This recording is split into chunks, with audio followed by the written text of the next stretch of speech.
جہنم اللہ تعالیٰ کی وعید ہے اور جنت اللہ تعالیٰ کا وعدہ ہے. اللہ تعالیٰ وعدہ خلافی تو نہیں کر سکتا کہ جو میرے پیغمبروں کی پیروی کریں گے میں انہیں جنت دوں گا. اگر اس وعدے کے وہ خلاف جاتا ہے تو وہ اللہ نہیں رہتا، کیونکہ جو جھوٹ بولتا ہے، وعدہ خلافی کرتا ہے، وہ اللہ نہیں ہے، اور جو اللہ ہے وہ یہ کام نہیں کرتا. لیکن جو جہنم ہے یہ وہ والا وعدہ ہے جو وعید کی فارم میں ہے کہ جو میرے پیغمبروں کی نافرمانی کرے گا میں انہیں عذاب دوں گا. لیکن اگر وہ عذاب نہیں دیتا تو ان کے ساتھ ظلم تو نہیں کر رہا، اپنی ایک وعید اٹھا رہا ہے نا. لیکن دوسری طرف اگر اہل جنت کو وہ ہمیشہ کی جنت نہیں دیتا تو وعدہ خلافی کر رہا ہے، کیونکہ اس انعام کا اس نے وعدہ کیا تھا ان کے ساتھ، ان اعمال کے سبب، اس ایمان کے سبب جو دنیا میں اہل ایمان نے قبول کیا اور تکلیفیں اٹھائیں.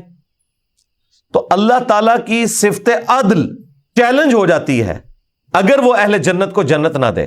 لیکن اگر وہ اہل جہنم کو معاف کر دے تو اس سے اس کی صفت عدل چیلنج نہیں ہوتی، سوائے اس چیز کے کہ قیامت کے دن اللہ تبارک و تعالی اگر کفار نے جو اہل ایمان پر ظلم کیے ہیں ان کا بدلہ نہ دلوائے تو وہ تو ہونا ہی ہونا ہے بھائی. وہ تو صحیح مسلم میں حدیث ہے، اگر ایک سینگ والی بکری نے دنیا میں بغیر سینگ والی بکری کو مارا ہوگا تو قیامت والے دن اللہ تعالیٰ ان 2 بکریوں کو بھی زندہ کرے گا جو شریعت کی مکلف نہیں ہے، اور اللہ تعالیٰ بغیر سینگ والی بکری کو سینگ دے گا اور کہے گا کہ بدلہ اتار.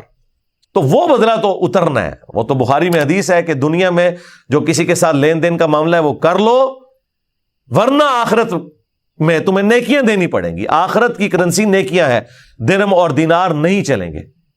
اور اس کو سپورٹی وہ مسلم کی حدیث کہ جب نبی الاسلام نے صحابہ سے پوچھا کہ جانتے ہو مفلس کون ہے، تو صحابہ کرام نے کہا کہ ہم تو مفلس اسی کو سمجھتے ہیں جس کے پاس دنیا کا مال و متاع نہ ہو. تو آپ نے فرمایا میری امت کا مفلس وہ ہے جو پہاڑوں کے برابر اپنے نامہ اعمال میں نماز، روزہ، حج، زکوٰۃ کی نیکیاں لے کر آیا، لیکن آیا اس حال میں قیامت کے دن کہ دنیا میں کسی کو مارا، کسی کو پیٹا، کسی کو ناحق ڈانٹا، کسی کا خون بہایا، کسی کو ذہنی ٹینشن دی، جتنے حقوق العباد کے معاملات ہیں وہ لوگ اپنا حق لینے کے لیے آ جائیں گے، اور یہاں پہاڑوں کے برابر نماز، روزہ، حج، زکوٰۃ.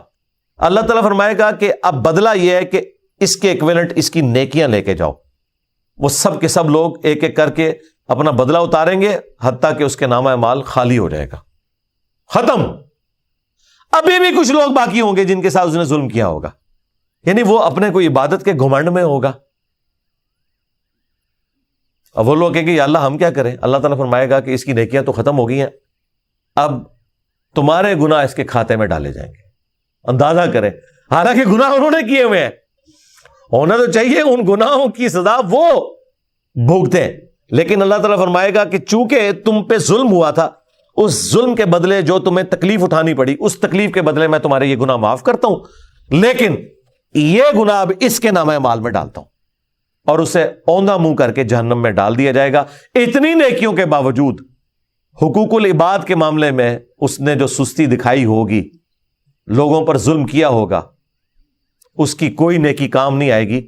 اکثر لوگ سوچتے ہیں نا ہم نے اتنی نیکیاں کی ہیں جی، اگر ایک برائی ہو بھی گئی تو اینڈ پہ تولی جائیں گی نا، امید ہے کہ یہ معاملہ بہتر ہو جائے گا. یہ تو اللہ کو پتہ ہے، ہو سکتا ہے کہ کسی ایک شخص کے ساتھ ظلم کرنا آپ کی پوری زندگی کی نمازیں ہی لے جائے. اس لیے حقوق العباد کا معاملہ بہت سینسٹیو ہے.